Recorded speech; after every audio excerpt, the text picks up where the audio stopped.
ছাত্ৰ ছাত্ৰীসকল সকলোকে সাদৰ সম্ভাষণ জনাই আজিৰ আমাৰ পাঠ আৰম্ভ কৰিবলৈ লৈছোঁ। যেহেতু ইয়াৰ আগৰ খণ্ডটিত আমি 4 নম্বৰ প্ৰশ্নলৈকে এই অনুশীলনীৰে 4 নম্বৰ প্ৰশ্নলৈকে উত্তৰ কৰিছিলোঁ। আজি আমি এই অনুশীলনীৰে 5 নম্বৰ প্ৰশ্নৰ পৰা উত্তৰ কৰিবলৈ লৈছোঁ। এই 5 নম্বৰ প্ৰশ্নটো আমি প্ৰথম চাই লওঁ। ABCD সমান্তৰিকৰ E আৰু F দুটা ক্ৰমে AB আৰু CD বাহুৰ মধ্যবিন্দু চিত্ৰটো দি থোৱা আছে আৰু দেখুৱাব লাগে AF আৰু EC ৰেখাখণ্ডই BD কৰ্ণক সমানে ত্ৰিখণ্ডিত কৰে। অৰ্থাৎ AE আৰু ECয়ে এই BD কৰ্ণক সমানে 3 ভাগ কৰিব। অৰ্থাৎ এইকেইটা যিকেইটা খণ্ড হ'ল সেই খণ্ডকেইটা প্ৰত্যেকটোৱে মাপ সমান জোখৰ বুলি আমি প্ৰমাণ কৰিব লাগে। তাৰ প্ৰমাণৰ কাৰণে আমি চিত্ৰটো আঁকি ল'লোঁ। আঁকি লৈ বিশেষ সূত্ৰটো লিখি ল'লোঁ। যেহেতু চিত্ৰটো কিতাপত দিয়াৰ গতি আঁকিছোঁ আৰু বিশেষ সূত্ৰটো আমি কিতাপত দিয়া প্ৰশ্নখিনিকে বিশেষ সূত্ৰ হিচাপে লিখিছোঁ। যিখিনি দিয়া আছে সেইখিনি আৰু প্ৰমাণ কৰিব লাগে সেই কথাখিনিকে লিখি লৈছোঁ। ইয়াৰ পিছত আমি কেনেকৈ প্ৰমাণ কৰিবলৈ আগবাঢ়িম তাৰ পৰীক্ষা কৰিম। যে আমি প্ৰথমতে প্ৰমাণ কৰিবলৈ যাওঁতে আমি দেখিছোঁ যে EF আৰু EC এই দুডাল ৰেখাক যদি আমি সমান্তৰাল বুলি দেখুৱাব পাৰোঁ কেনেবাকৈ, তেতিয়াহ'লে আমি ত্ৰিভুজৰ এই দুই বাহুৰ মধ্যবিন্দু সংযোগী ৰেখাখণ্ড সম্পৰ্কীয় উপপাদ্য আমি ব্যৱহাৰ কৰিব পাৰিম। তেতিয়া ত্ৰিভুজ সৃষ্টি হ'ব আৰু সেই ত্ৰিভুজবিলাকৰ পৰা আমি সেই উপপাদ্য ব্যৱহাৰ কৰিবলৈ সক্ষম হ'ম। গতিকে আমি প্ৰথম AF আৰু EC সমান্তৰাল কৰাৰ কাৰণে কি কৰিব লাগে সেইখিনি প্ৰথম চাই লওঁ। কেনেকৈ আমি সমান্তৰাল কৰিব পাৰিম। আমি যদি AFD আৰু CEB এই ত্ৰিভুজকেইটা লক্ষ্য কৰোঁ। AFD আৰু CEB এই ত্ৰিভুজকেইটা যদি লক্ষ্য কৰোঁ তেতিয়া আমি দেখিম যে ABCD এটা সামান্তৰিক বুলি দি থোৱা আছে। গতিকে AB বাহুৰ আধা হ'ব AE বা EB আৰু CD বাহুৰ আধা হ'ব CF বা FD। গতিকে ইয়াত FCAEৰ সমান হ'ব আৰু FCAEৰ সমান্তৰাল হ'ব। গতিকে AECF আমি এযোৰ বিপৰীত বাহু সমান আৰু সমান্তৰাল দেখুৱাব পাৰিলেই তাক সামান্তৰিক কৰিব পাৰিম। গতিকে AECF এটা সামান্তৰিক আমি দেখুৱাব পাৰিম। নাইবা আমি ত্ৰিভুজকেইটা সমাগম কৰিও আমি এই বাকীযোৰ বাহু সমান আৰু সমান্তৰাল বুলি দেখুৱাব পাৰিম। এতিয়া প্ৰথম কথা হ'ল আমি সহজতে যেতিয়া কৰিব পাৰিম, গতিকে আমি লিখিব পাৰিম যে এইকেইডাল AB বাহু সমান্তৰাল CD বাহু আৰু ABৰ আধাটো CDৰ আধা হ'ব। ABৰ আধাটো হ'ব FC আৰু ABৰ আধাটো হ'ব AE আৰু CDৰ আধাটো হ'ব FC। গতিকে এইকেইটা আমি তাক সামান্তৰিক বুলি দেখুৱাব পাৰিম। এতিয়া সামান্তৰিক হ'লে AF সমান্তৰাল EC হ'ব। গতিকে আমাৰ যিটো উলিয়াব লাগিছিল সেইটো আমাৰ অকণমান ওলাইছে। এতিয়া আমি সেইটো প্ৰথম লিখি লওঁ, তাৰ পিছৰখিনি প্ৰমাণ আকৌ পিছত লিখিম। গতিকে ত্ৰিভুজ আমি কি লিখিম, সামান্তৰিক ABCD এটা সামান্তৰিক। এইটো আমাক দিয়া আছে।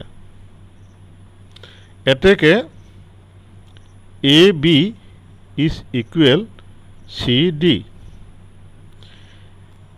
আৰু AB সমান্তৰাল CD। বিপৰীত বাহুবিলাক সমান আৰু সমান্তৰাল। এতেকে half of AB is equal half of CD, যেহেতু দুইটা সমান হাফ অফ CD। কিন্তু হাফ অফ AD মান কিমান, হাফ অফ AD মান কিমান, হাফ অফ CD মান কিমান আমি উলিয়াই ল'ম পিছত। এইটো 1 নম্বৰ।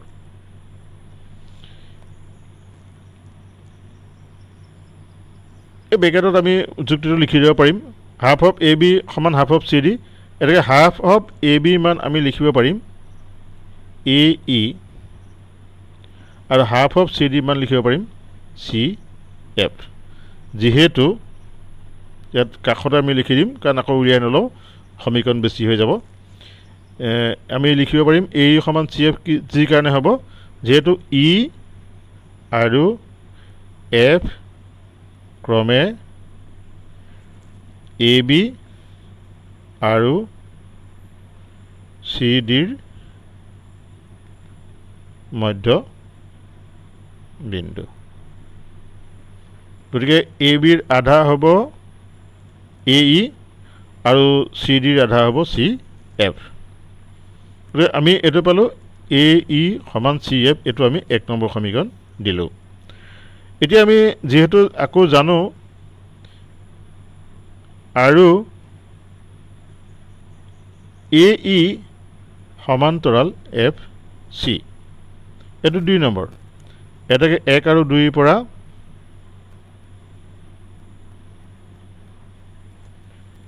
এ ই চি এফ এটা সামান্তৰিক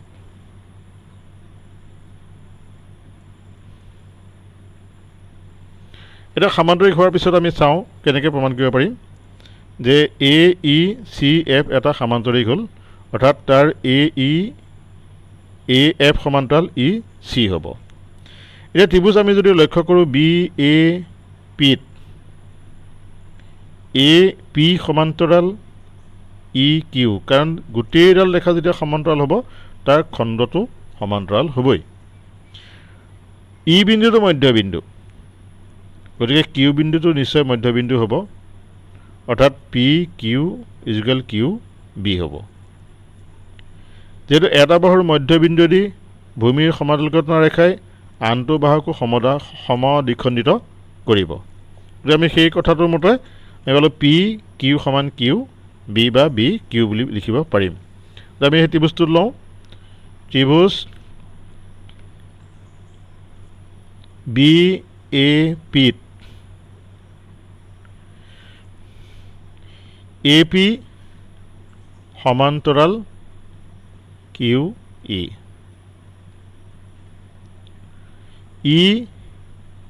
এ বিৰ মধ্যবিন্দু গতিকে ই যদি এ বিৰ মধ্যবিন্দু হয় তেতিয়াহ'লে আমি লিখিব পাৰিম P Q is equal B Q এইটো 1 নম্বৰ এইটো আমি 3 নম্বৰ পালোঁ এইটো লিখিম উপবাদ্যৰ পৰা উপবাদ্যটো হ'ল ত্ৰিভুজৰ এটা বাহুৰ মধ্যবিন্দুৱেদি ভূমিৰ সমান্তৰালকৰণ ৰেখাই আনটো বাহুক সমদ্বিখণ্ডিত কৰিব অৰ্থাৎ কিউ বিন্দুটো মধ্যবিন্দু হ'ব গতিকে P Q equal B Q হ'ব এতিয়া আমি দ্বিতীয় খণ্ডটো চাওঁ এইবাৰ আমি ত্ৰিভুজটো লওঁ ডি কিউ চিটো আমি দেখিব পালোঁ যে পি ই সমান্তৰাল কিউ চি যেহেতু এ ই সমান্তৰাল কিউ চি ই চি আৰু লিখিব পাৰিম ই বিন্দুটো ডি চিৰ মধ্যবিন্দু গতিকে সেইটোতো একেটা পদ্ধতি খাটিব এটা বাহুৰ মধ্যবিন্দুৱেদি ভূমিৰ সমান্তৰালকৰণ ৰেখাই আনটো বাহুক সমাদ্বিখণ্ডিত কৰিব অৰ্থাৎ ডি পি সমান পি কিউ হ'ব গতিকে আমি সেই কথালৈ লিখিম ত্ৰিভুজ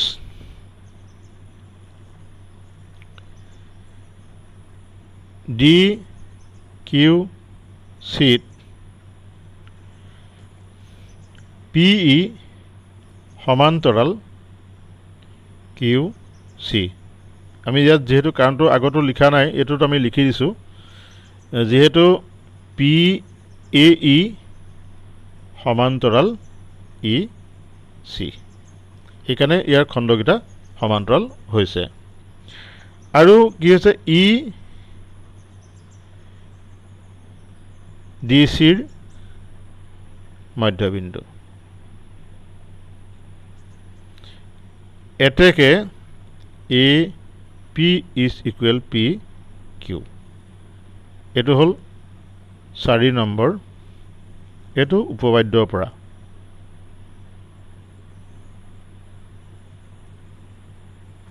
এটাকে 3 নম্বৰ আৰু 4 নম্বৰটো যদি লক্ষ্য কৰোঁ P Q is equal B Q P Q is equal A P এটাকে আমি গোটেই দুইটা মিলাই লিখিব পাৰিম 3 আৰু 4ৰ পৰা AP is equal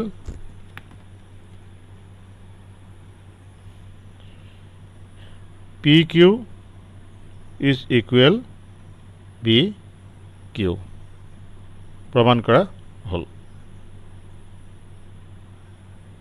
গতিকে আমি এইটো এনেদৰে প্ৰমাণ কৰিব পাৰিম। তোমালোকে জ্যামিতিটো নিশ্চয় বুজি পাইছা।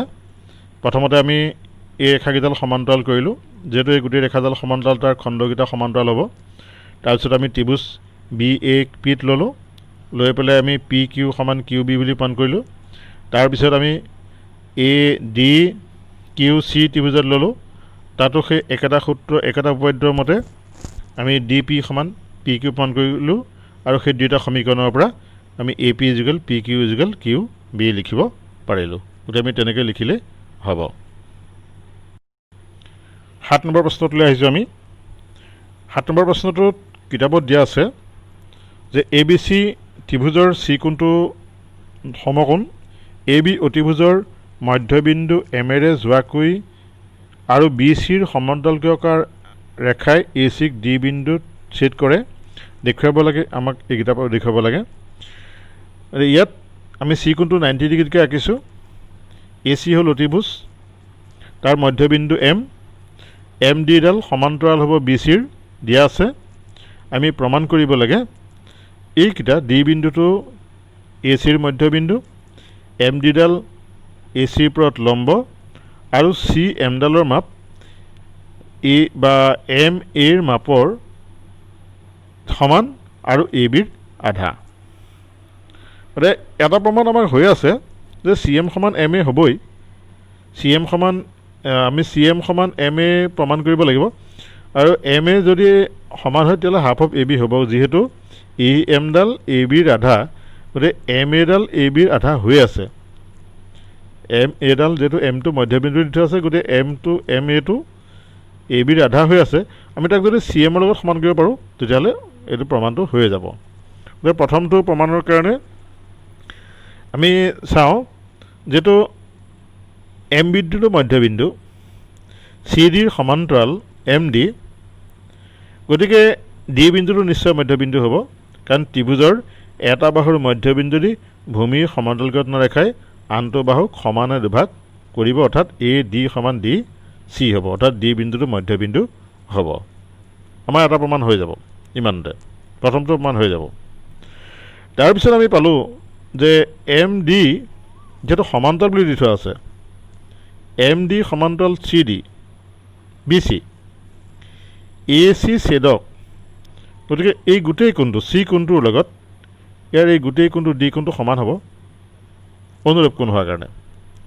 গতিকে এইটো কোণটো 90 ডিগ্ৰী হ'ব, এইটো কোণটো 90 ডিগ্ৰী দি থোৱা আছে, C কোণটো 90 ডিগ্ৰী, গতিকে এই কোণটোৰ পৰা 90 ডিগ্ৰী হ'ব।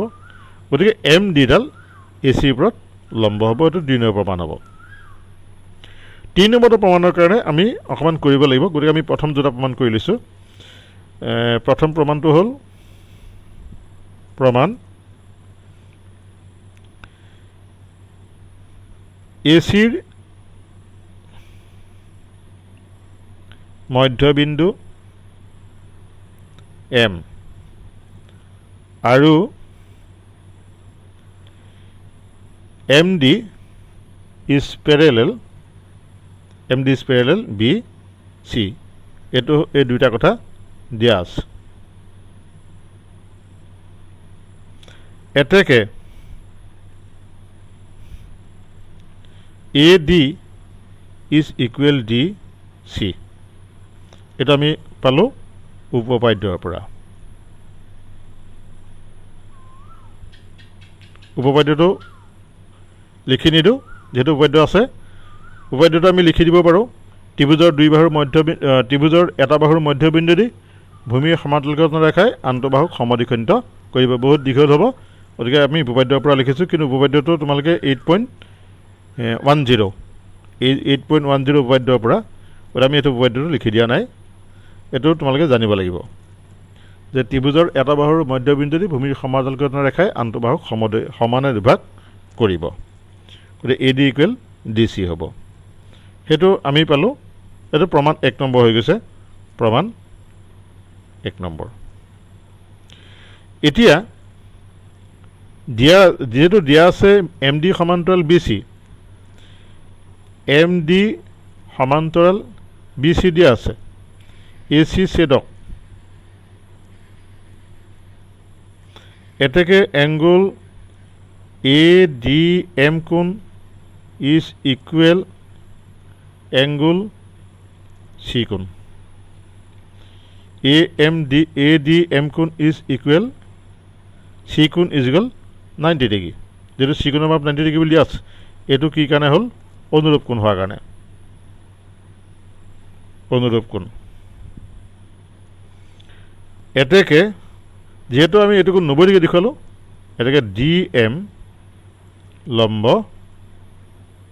AC এটো দেখুৱা হল 2 নম্বৰ এটো প্ৰমাণ 2 নম্বৰ DM লম্ব AC হৈ গল এতিয়া আমাক প্ৰমাণৰ কাৰণে তৃতীয়টো প্ৰমাণৰ কাৰণে আগবাঢ়িছো তৃতীয়টো প্ৰমাণৰ কাৰণে আমি এই ত্ৰিভুজটা সমাংগসমৰ কাৰণে বাছি ল'ব লাগিব AMD আৰু ADM আৰু CDM ADM আৰু CDM আমি ত্ৰিভুজটা সমাংগসমৰ কাৰণে বাছি ললো তেতিয়া ADM কোণ সমান CDM কোণ লম্ব দাঁতিৰ কোণ যেহেতু এটা লম্ব হৈছে তাৰ কাষৰ কোণটো 90 ডিগ্ৰী হ'ব আৰু আমি AD সমান DC বুলি যেটো প্ৰথম প্ৰমাণত পাই গলো AC সমান DC আৰু MD সমান MD সাধাৰণ বাহু গতে বাহু কোণ বাহু শৰ্ত মতে ত্ৰিভুজকেইটা সমাংগসম হ'ব আৰু সমাংগসম হলে AM = CM হ'ব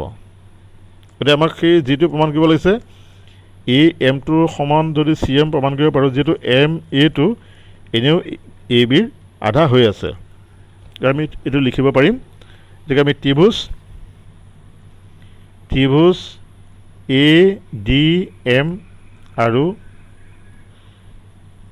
ত্ৰিভুজ CDM ৰ পৰা AD সমান CD এটো হল প্ৰমাণ 1 ৰ পৰা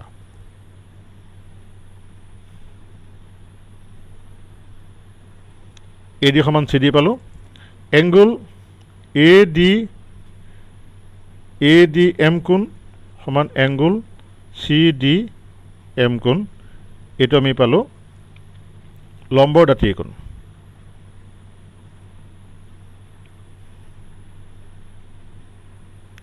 আৰু পালো DM সমান DM এটো হল সাধাৰণ বাহু এটাকে ত্ৰিভুজ ADM সৰ্বাংগসম ত্ৰিভুজ CDM এটো হল বাহু কোণ বাহু বিধি ওৰে আমি ত্ৰিভুজটা সমাংগসম কৰিলে AM = CM এটো হল CPCD যেহেতু AM = half of AB AB ৰ মধ্যবিন্দু এটো দিয়া আছে এতেকে আমি লিখিব পাৰিম CM টো যেটো AM ৰ সমান এটা CM = AM = half of AB এটো হল প্ৰমাণ 3 নম্বৰ